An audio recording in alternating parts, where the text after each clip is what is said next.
¿Qué tal? ¿Cómo están? Bienvenidos. Comenzamos Agenda Económica, edición AM. Son las 8 de la mañana con un minuto y estamos partiendo ya nuestra edición, la primera del mes de septiembre, día lunes 1 de septiembre, y estamos listos para comenzar entonces nuestra revisión de esta semana. Comenzando, por supuesto, con los indicadores. Veamos qué es lo que nos trae esta mañana y el resumen de lo que ha ocurrido en el mercado local al cierre del mes de agosto. Nos quedamos con los datos del viernes a la espera del inicio, por supuesto, de las transacciones de hoy y del funcionamiento del mercado local. El IPSA cerró la semana anterior con una caída de 0,24% en el día viernes, en el IPSA en particular, que es el índice selectivo de acciones, y de esa forma entonces cerró un mes de agosto que tuvo en general resultados favorables para el mercado local. De hecho, si uno observa el rendimiento del último mes, fue de más de 9% al alza, por supuesto, para el indicador selectivo de acciones. Y ahí en particular hubo algunos papeles que tuvieron un rol destacado. Las acciones de LATAM, de Ripley, de Falabella también tuvieron un fuerte repunte de la mano de buenos resultados corporativos, a pesar del cierre negativo particular del día viernes de 0,24%. El dólar, por otra parte, cerró el mes de agosto en 966 pesos, mientras que la UF para hoy día abre el mes de septiembre con un valor de 39.394 pesos. Los tres datos del mercado local con los que estamos comenzando esta edición de Agenda Económica. Nos vamos ahora a revisar los datos a nivel internacional y de inmediato los tenemos ya en pantalla. El Standard & Poor's, partimos por ahí, cayó 0,64% el día viernes también, el cierre de la semana anterior. Todavía no comienza sus operaciones la principal bolsa de los Estados Unidos, Wall Street, con una ganancia también de 3,5%. En general, agosto fue un buen mes para las bolsas a nivel internacional. Eso se reflejó, de hecho, en los fondos previsionales. Los fondos de pensiones tuvieron rendimientos en general positivos en el octavo mes del año. Por otro lado, a esta hora de la mañana, donde sí ya comenzaron las transacciones bursátiles, en Europa hay terreno positivo. En Asia fueron números mixtos, con pérdidas en Japón y ganancias en China al inicio de esta jornada. Por otra parte, el precio del cobre está en $4.58 a esta hora, subiendo, y el petróleo también sube más de $64 por barril. Los datos internacionales con los que partimos esta mañana. Nos vamos a esta hora, 8:03, a revisar los titulares. Siempre echamos un vistazo a las portadas de los medios especializados en materia económica, y vamos a comenzar en esta ocasión por el Diario Financiero, que trae un asunto bien interesante, una entrevista con el embajador de China en Chile, que ha tenido un rol bien activo en los medios en su mandato como representante de nuestro principal socio comercial en el país. Bueno, se refiere, entre otros temas, al acuerdo entre Codelco y SQM. Recordemos que este acuerdo está sujeto a la aprobación de autoridades antimonopolio a nivel internacional. Ha tenido que pasar por una serie de evaluaciones el acuerdo entre ambas firmas, y ya ha conseguido el visto bueno en Europa, en Estados Unidos, entre otros mercados. Queda pendiente China, y sobre eso se refiere el embajador Niu King Bao en esta conversación con Diario Financiero. Dice que las autoridades evaluarán el impacto en China y llegarán a una conclusión prudente y razonable. Ahora, ¿por qué es tan relevante lo que diga China sobre este tema? No solo porque es el último visto bueno para que el acuerdo quede firme, sino también porque Tianqi es accionista dentro de SQM y tiene más del 20% de acciones, y ha objetado reiteradamente de manera pública este acuerdo entre Codelco y SQM. Por eso es tan importante entonces lo que diga el regulador chino, y lo aborda entonces el embajador con esa definición. Además, dice, repasando otros temas, que el estado actual de las relaciones bilaterales entre ambos países es bueno. El devenir de negocios estratégicos, así como lo que considera interferencia de Estados Unidos en los asuntos chino-chilenos, son algunas de las definiciones que da Niu King Bao en esta conversación con Diario Financiero, y que trae en su portada entonces, y que queríamos destacar. Respecto a la guerra arancelaria entre China y Estados Unidos, dice que en realidad se trata de una guerra iniciada por los Estados Unidos contra el mundo.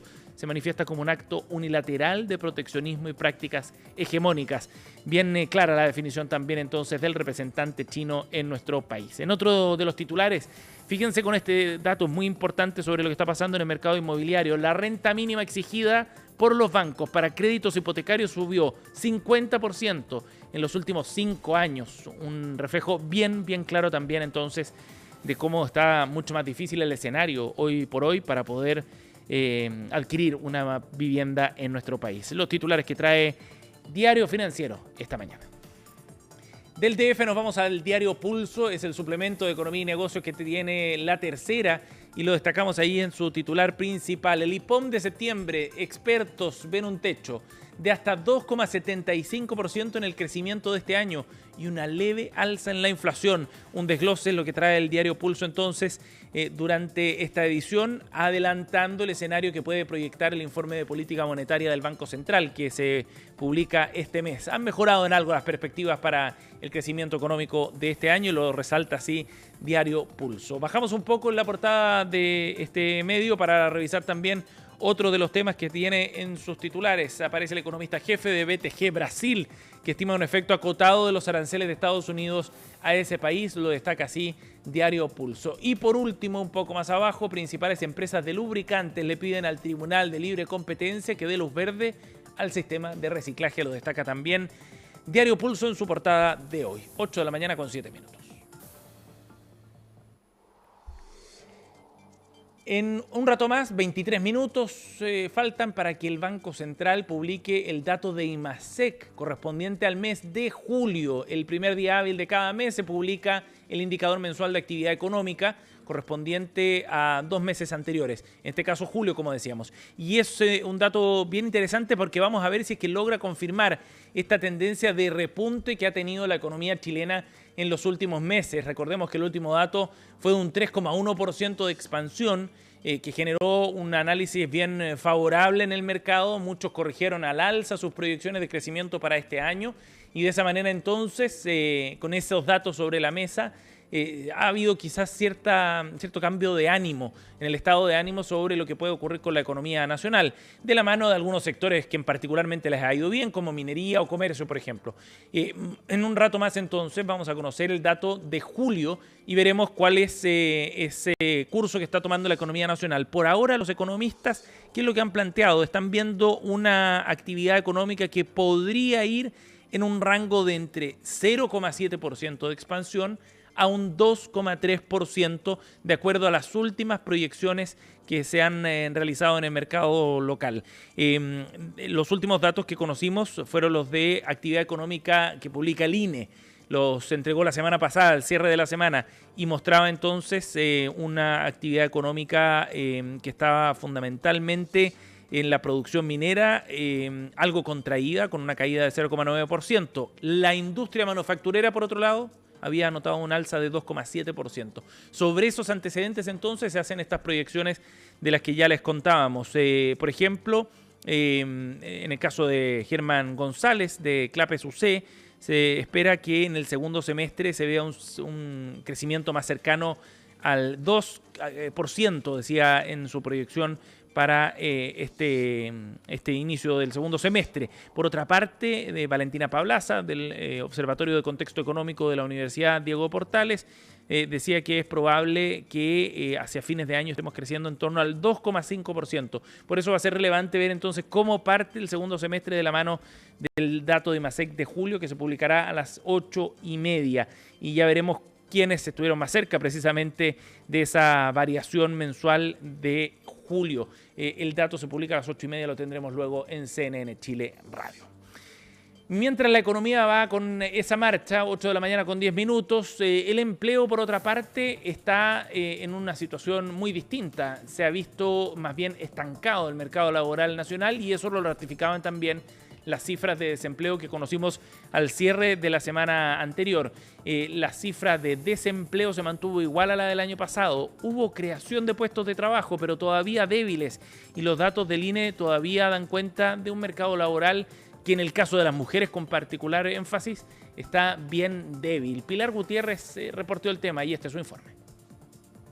Las cifras del mercado laboral muestran una leve mejora con respecto a la medición anterior. El Instituto Nacional de Estadística informó que el desempleo fue 8,7% en el trimestre mayo-julio, menor al 8,9% de la encuesta anterior, pero igual a la cifra de un año atrás. Son alentadoras no solamente en términos de la baja observada en la desocupación, sino que sobre todo en la creación de puestos de trabajo formales en el sector asalariado privado.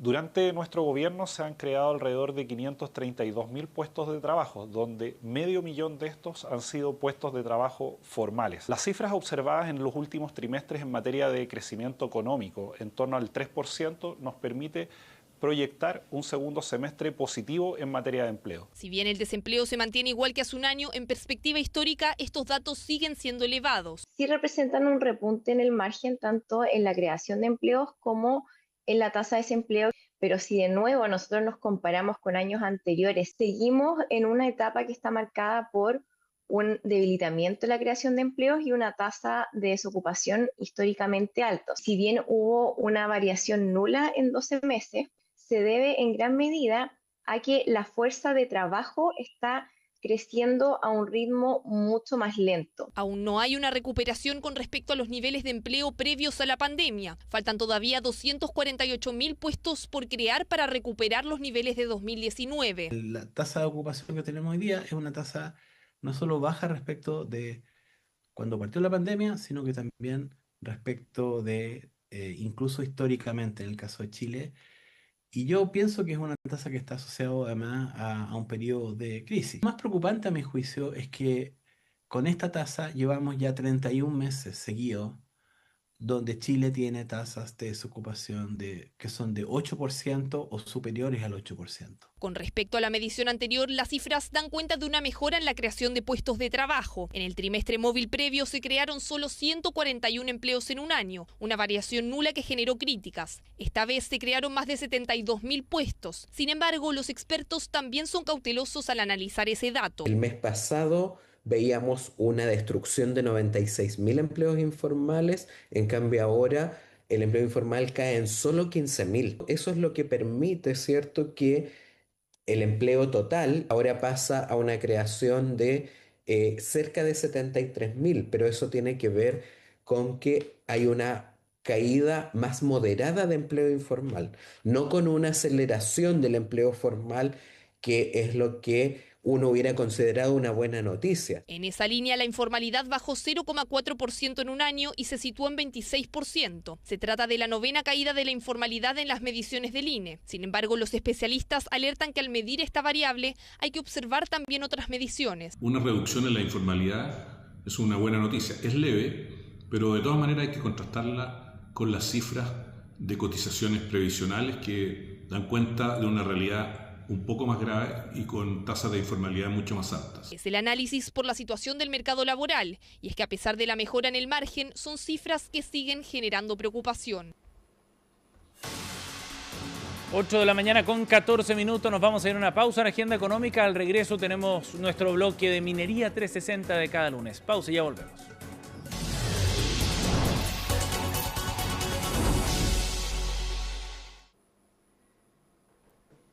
Estamos comenzando nuestro bloque Minería 360. Los lunes le dedicamos un espacio aquí en Agenda Económica a la industria más importante de nuestro país. Y vamos a comenzar esta sección revisando detalles del proceso de elecciones en Sonami. La Sociedad Nacional de Minería elegía a su nueva directiva y se marca un hito nuevamente porque Jorge Riesco mantendrá su liderazgo como presidente de la Sociedad Nacional de Minería, entonces reelecto como presidente de este espacio que reúne fundamentalmente a la pequeña y mediana minería. El Consejo General era la instancia que debía elegir a su nueva dirección y después de las elecciones del viernes pasado, finalmente entonces Riesco asume el rol como presidente entonces y mantiene ese cargo.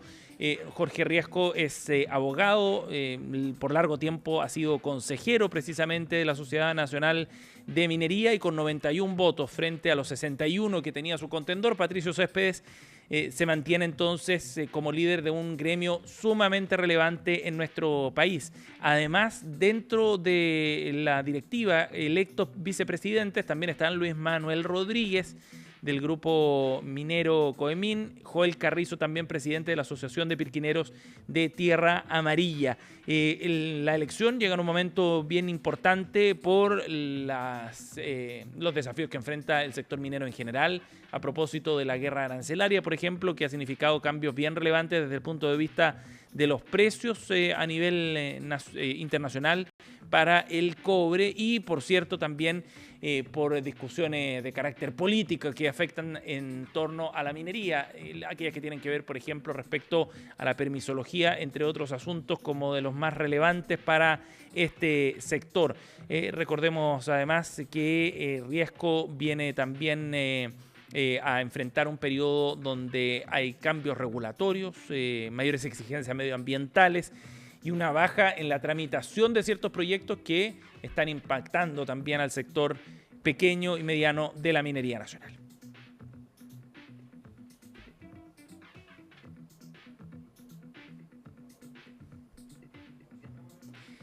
Bien, y nos vamos a ir a otro tema para hablar de los vínculos internacionales que está forjando la industria minera nacional. El próximo 5 al 10 de octubre se va a realizar en Alemania una gira denominada de tendencias tecnológicas que está organizando la Cámara Chileno-Alemana. En el caso de la delegación chilena que va a viajar al país, no solo estarán representantes del sector privado, también del sector público, encabezados por la ministra de Minería, Aurora Williams, y busca fortalecer fundamentalmente transferencia tecnológica con el objetivo de una minería más sustentable. En la siguiente nota les contamos más.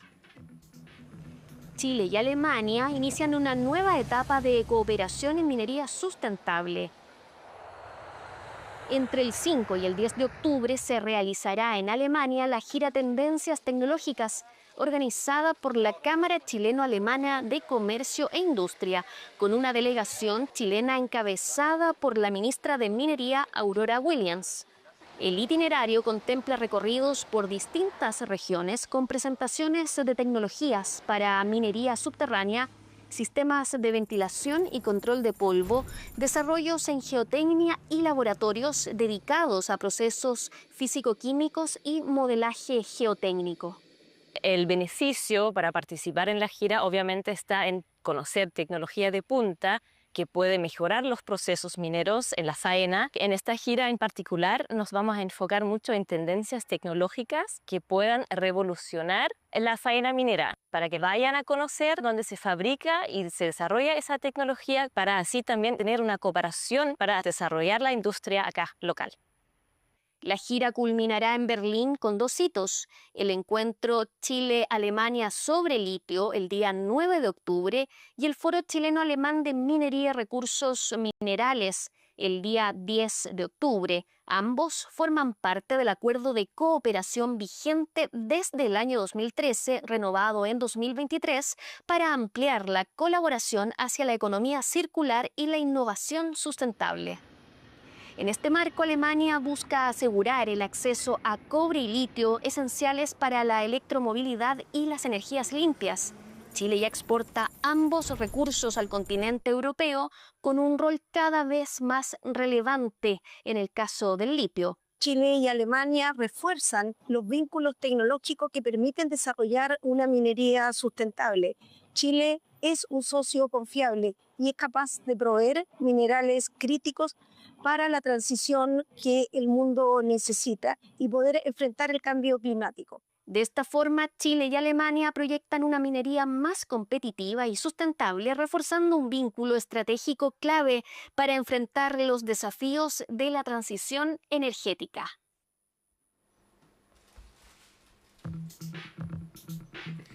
(8:22). Vamos a ir a otro tema porque recientemente se conocieron los detalles de un estudio que desarrolla Vantas Group en conjunto con Sesco respecto al escenario de la industria minera a nivel nacional. Se trata del estudio Señales de la Minería en su 7ª edición. Queremos profundizar en los detalles, en las conclusiones que trae este estudio a nivel local. Para eso nos acompaña el socio y co-CEO de Vantas Group, Juan Cariamo. Gracias por estar con nosotros, Juan. Bienvenido. Gracias, muy buenos días. Buenos días. Juan, este es un estudio súper interesante porque ustedes recogieron más de 380 respuestas en el mercado local, fundamentalmente de empresas vinculadas a la industria minera, también algunos actores de organismos públicos, con distintos cargos y roles, lo que permite entonces tener una mirada bien amplia, digamos, ¿no?, de lo que está ocurriendo en la industria. Y permite, esto también es interesante, comparar resultados con años anteriores. Con esa introducción sobre el trabajo metodológico, digamos, de este estudio, ¿cuál es la principal conclusión, dirías tú, que sacan de esta encuesta respecto al estado de ánimo en la industria minera a nivel local?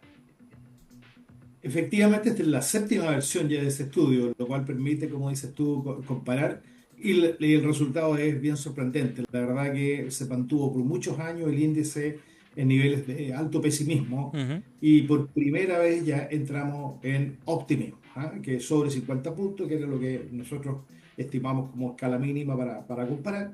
Y la verdad que ha sido un cambio bien drástico, ¿ah? Dentro de los años 2022, 2023, la verdad que las expectativas estaban muy a la baja, tanto en el corto plazo como en el mediano plazo. Ujú. Y hoy día ya estamos en terreno positivo, optimista, pero además en el mediano plazo se ve un optimismo todavía mayor. Eso es bien interesante, Juan. ¿A qué se puede atribuir ese cambio a una mirada más optimista dentro de la industria? Porque si uno ve este año no ha estado exento de incertidumbre, ¿no? Sobre todo por la guerra arancelaria a nivel internacional. ¿A qué atribuyen entonces ustedes que haya un cambio hacia una mirada más optimista para el sector? La impresión que tenemos nosotros, y así más o menos hemos ido analizando, es que hubo factores coyunturales en el entorno económico chileno y hubo también factores más coyunturales en el entorno exterior. Ahora, para el futuro, una palanca pero clave de esto es que para el futuro se prevé un precio del cobre bastante bueno, Ujú. sobre $4 la libra de todas maneras, lo cual ya alienta muchas expectativas. De hecho, la cartera de inversión está sobre $80.000 millones, es una cartera ya que ha crecido de manera significativa. Pero además en los años anteriores la coyuntura nacional, digamos, con varias indefiniciones políticas, presionaron un poco a la alta ciertas cosas que nosotros no habíamos considerado, como el tema social, el tema medioambiental, etcétera, etcétera. ¿Mm? Ujú.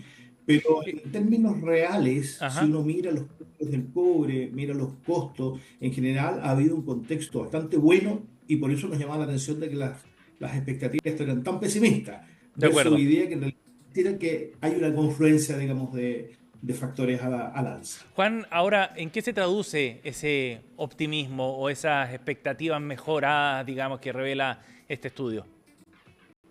Mira, yo creo que en primer lugar, las compañías mineras obviamente lo que hacen es tomar decisiones de inversión con mayor claridad. Yo te Ujú. diría que ese es quizás el principal impacto, ¿ah? No es fácil convencer a los directorios. La minería es una industria muy intensiva en uso de capital, por lo tanto no es tan fácil convencer a los accionistas. Y por lo tanto, en este entorno yo creo que ha sido muy bueno para ellos, digamos, en términos de asumir lo que viene como la siguiente etapa. Prácticamente todos los grupos mineros tienen importantes carteras de inversión, Ujú. ¿ah? 10.000 millones de dólares, 17.000 millones de dólares. Sí. Esas son las envergaduras que estamos viendo de los principales grupos, ¿ah? Y eso, Y eso por es otro bien. lado, también, Sí, adelante. perdón, simplemente, y por otro lado, por supuesto, también en términos del país probablemente tal, Ujú. hay un mejor ánimo también para intercambiar, colaborar, desarrollar tecnologías, trabajar un poco más integradamente con las cadenas de proveedores. O sea, se ve también un ánimo, digamos, diferente en ese ámbito también. Ajá. Juan, en ese sentido, entonces estamos entrando, dirías tú, en una etapa bien expectante para la industria minera local, Es definitivamente una de etapa un buen ciclo. distinta. Sí, yo diría que en realidad, mira, no sé si llamarlo superciclo, pero definitivamente es una etapa tremendamente positiva y muy diferente de la que veníamos observando, ¿ah? Ajá. Yo tengo la sensación de que en realidad vamos a ver proyectos importantes en las próximas décadas, y ya estamos viendo que en realidad la cantidad de estudios, la cantidad de ingenierías que se están haciendo hoy día ha movido bastante el ambiente. En general, el mundo de los proveedores se está preparando para un ciclo súper interesante. Ahora, Juan, eso y no quita que haya muchos desafíos dentro de lo que queda para bueno, avanzar. sobre eso justamente te quería preguntar. Ustedes hablan de los cuellos de botella en este estudio. ¿Cuáles son los que se detectan en la industria? Mira, uno de los que se detecta, por supuesto, son los costos. Es decir, en los costos de la minería han aumentado. De nuevo, esta es una industria muy intensiva en capital y parte de eso está compuesto por activos de gran tamaño, gran envergadura, gran complejidad. Por lo tanto, todo lo que significa partes, piezas, equipamiento, componentes, neumáticos, energía, etcétera, etcétera. O sea, hay una cantidad enorme de componentes que están un poco al alza y eso obviamente está presionando algunas decisiones de la industria. Claro que sí. Pero de todas maneras, a pesar de esos desafíos, aparece como un buen escenario, ¿no? Y son buenas noticias, sobre todo por la cantidad de actores involucrados también. No estamos hablando solo de la gran industria, sino de cómo se va generando otros encadenamientos con distintos sectores. Juan Cariamo, socio y co-CEO de Vantas Group, ha estado con nosotros esta mañana aquí en Minería 360. Gracias por el contacto, Juan. Encantado. Gracias, buen día. 8:28, así cerramos nuestro bloque Minería 360. Pausa y ya volvemos.